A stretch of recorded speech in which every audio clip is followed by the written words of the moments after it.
Hi, welcome along to Barbecue Life, where great barbecue doesn't have to cost a fortune. Today we're taking a simple chicken and we're going to elevate it into something absolutely magnificent. Stick around.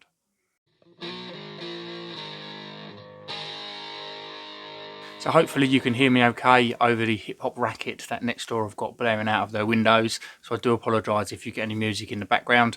As I say, today that we are cooking a humble roast chicken, but we're going to elevate it into something a bit more special for any special occasions that might be coming up, and in general entertaining of the family. So we're not going to be spatch cooking. We are keeping this as a whole roast chicken that you can cook for a roast dinner, or you can still serve this up with things like cheese, potato and salad and things like that, like I like to do in the height of summer. So I've got a medium chicken I bought from the local supermarket. This cost about £3.50, so not too much money at all. And as I say, we're really going to elevate this into a better chicken. So the first thing we want to do is we want to get our kamado lit. So I'm trying a new way of lighting today. I was left a comment on one of my previous videos saying about putting the firelighters in the bottom underneath the fire grate.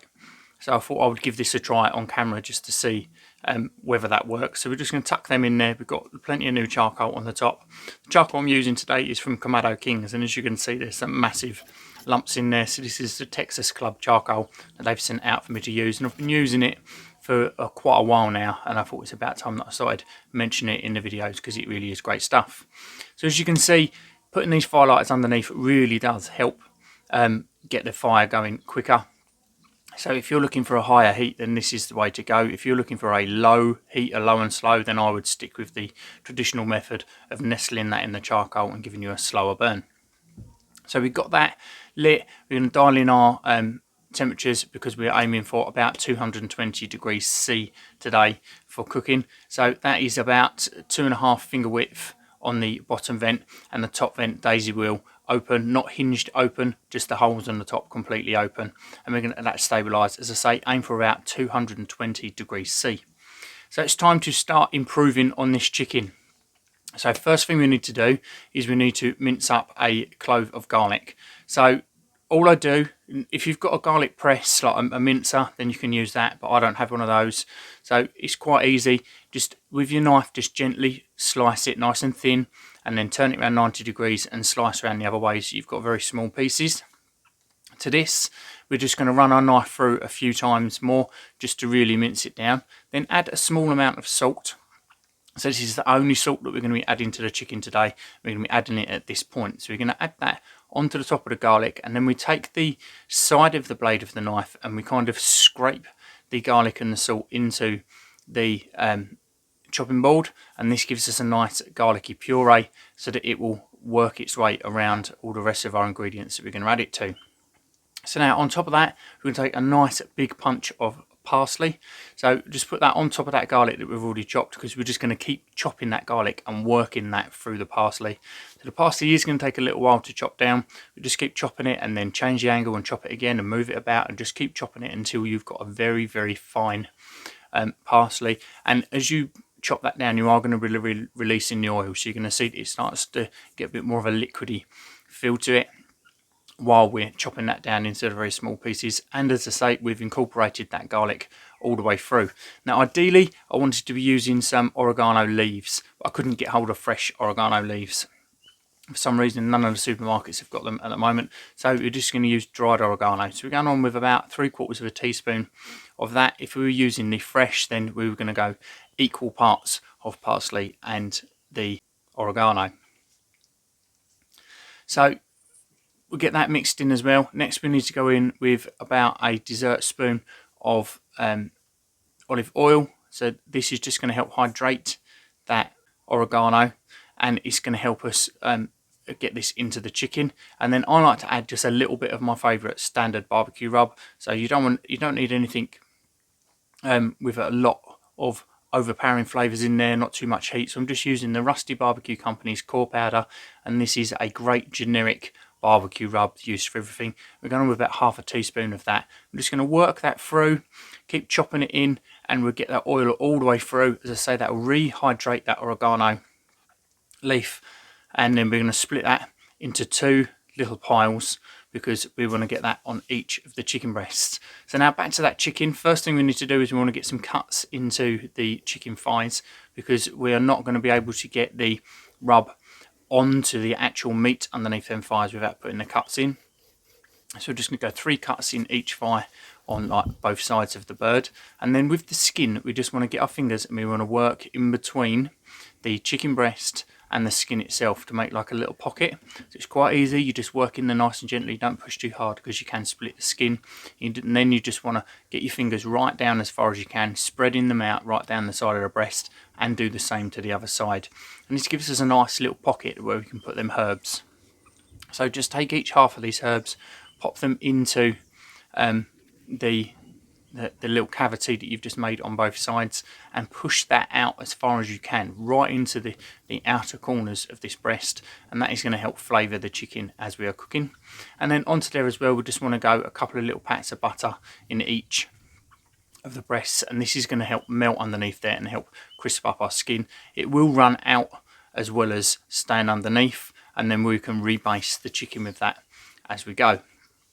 So off camera, because I thought I'd hit record and I hadn't hit record, we've got a lemon and a couple of garlic cloves. Now I've put these into hot water to warm them up, because if you put a cold lemon into the cavity of the chicken, by the time that the lemon has got up to a point that it's going to start to steam, the chicken is pretty much going to be cooked. So you want a hot lemon going in there, and it's going to give you more of an even cook because you've got something hot inside the cavity to begin with, and it's going to release some nice lemony flavours. So as I say, this has been sitting in boiling water warming up. We just want to prick the outside of that lemon just so that it can release some nice lemony steam in there.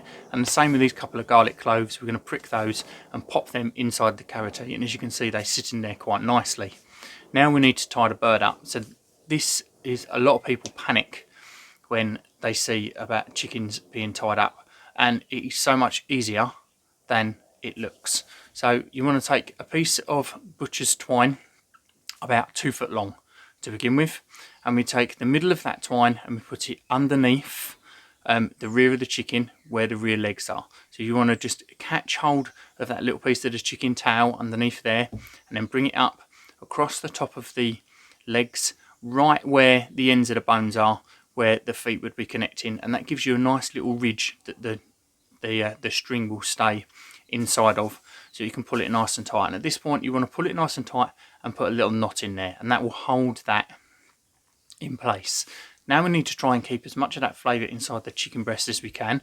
So you take both the pieces of string, both ends, and we run them up and over down the side of the breast and over the top of the wings, at which point you flip the chicken over up the other way and tie that off, and it hooks underneath the wings on the top side so that the string doesn't pull back down towards the legs, and you just tie it off there, and it pulls everything in tight, and it gives you an even cook across everything, and it keeps all of the flavours inside of that chicken that we're putting in there, including that lemon and garlic in the middle.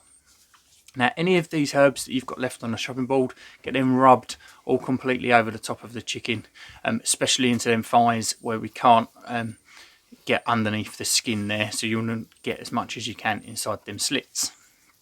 So now you can do one of two things. You can cook this straight away if you wanted to, or you can put it in the fridge and just leave it to mellow out for about an hour. So I've left mine for a good half an hour while that kamado is coming up to temperature and just stabilising. And now we want to get it onto the kamado.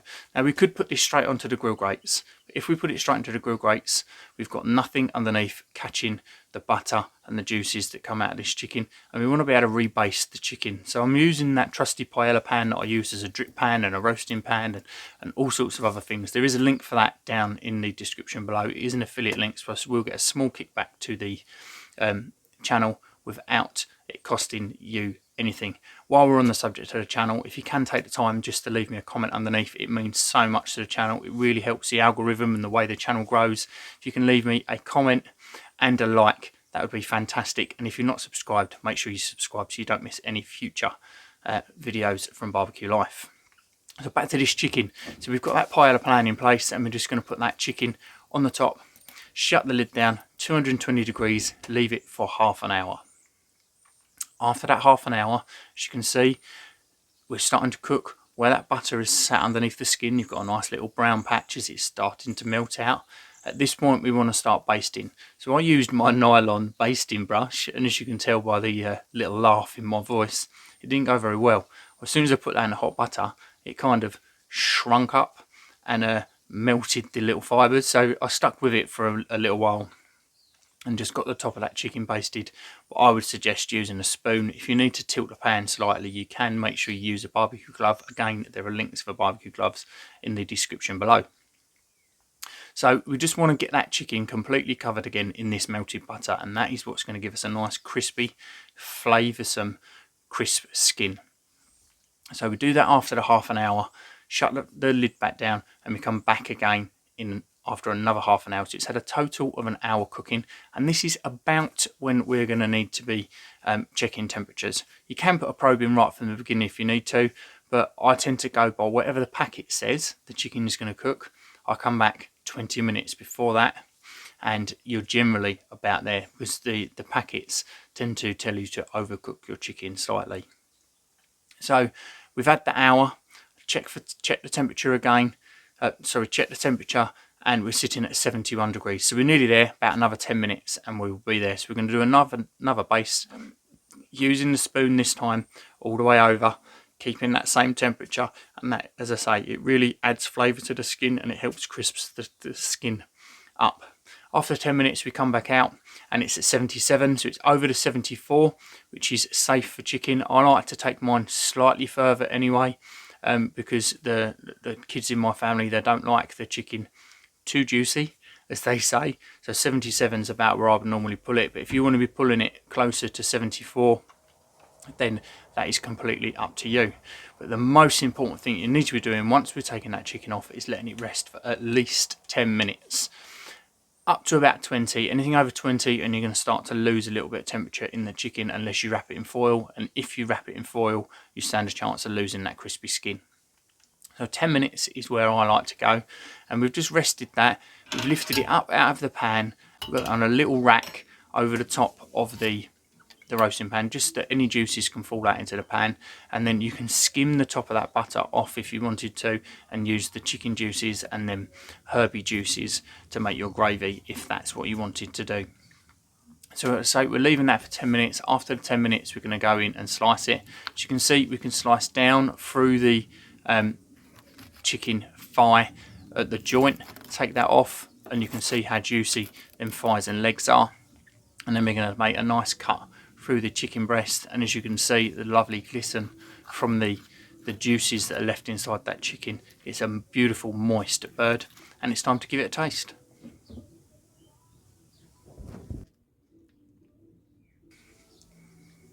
So I really love the simplicity of this cook. Let's give it a taste. I'm taking a nice piece of that breast, bit of skin, bit of that herb underneath. That's beautifully moist, kept all that flavour in there. You've got a nice undertone from them herbs without it taking too much away from the chicken. And there's that light smoke in there that we've got from the charcoal. If you wanted a more smoky chicken, then you can add a piece of smoking wood at the beginning, like I said. But this is a really nice way to pimp up your chicken. It's a wicked Easter cook if you're wanting something that's not going to break the bank and you can serve up for family members around this time of year, then it's definitely the way to go. So if you like what we're doing here at Barbecue Life, then please do subscribe to the channel. Make sure that you like the video, leave me a comment underneath, let me know what you think. Thank you very much for watching. Cheers.